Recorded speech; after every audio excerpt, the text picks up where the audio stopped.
ስሜ ሰብለ ገበየ እባላለሁ። የህዳሴ ዘመኑ ወላጅ እናት ነኝ። ህዳሴ በጣም በልጅነቷ በጣም ጠንቃቃ ትሁት በቃ በጣም ቁጥብ ነች። ሰው ቤት ኢቭን ገብታ እንኳን ጫማ ውልቃ ነው እንጂ እስከ ጫማዋ ሁሉ እማትገባ በጣም ጥንቁቅ ልጅ ነው የነበረች በልጅነቷ። ጥረቷ በጣም ደስ ይል ነበረ። ልክ የየእለት ትምህርቷን የውሎዋን ታወራናለች። ያን በጥንቃቄ የቤት ስራዋን ሰርታ ነገ የምታነበውን ልክ ቅድም እንዳለችው በቅዷ በዛ መሰረት ነው በደንብ የምትጠቀመው። በጣም ጎበዝ ተማሪ ናች።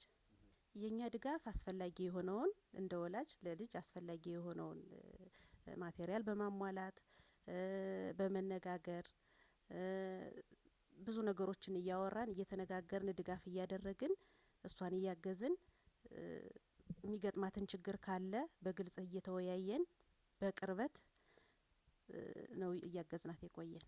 ጎን ለጎን የቤት ውስጥ ስራዎችንም በደንብ እንድትለምድ ግን ትምህርቷ ላይ ጫና በማይፈጠር መልኩ ማንበብ ባለባት ሰዓት ምንም ጫና ሳይፈጠር ንባቧን እንድታነብ ፍሪ በሆነች ሰዓት ደግሞ የቤት ውስጥ ስራዋን ደግሞ እንድትለማመድ እንደ ሴትነቷ ለወደፊት ህይወቷም የሚያግዛት ስለሆነ በዛ መልኩ ነው እያገዝናት የቆየነው። እሷም ጎበዝ ነች።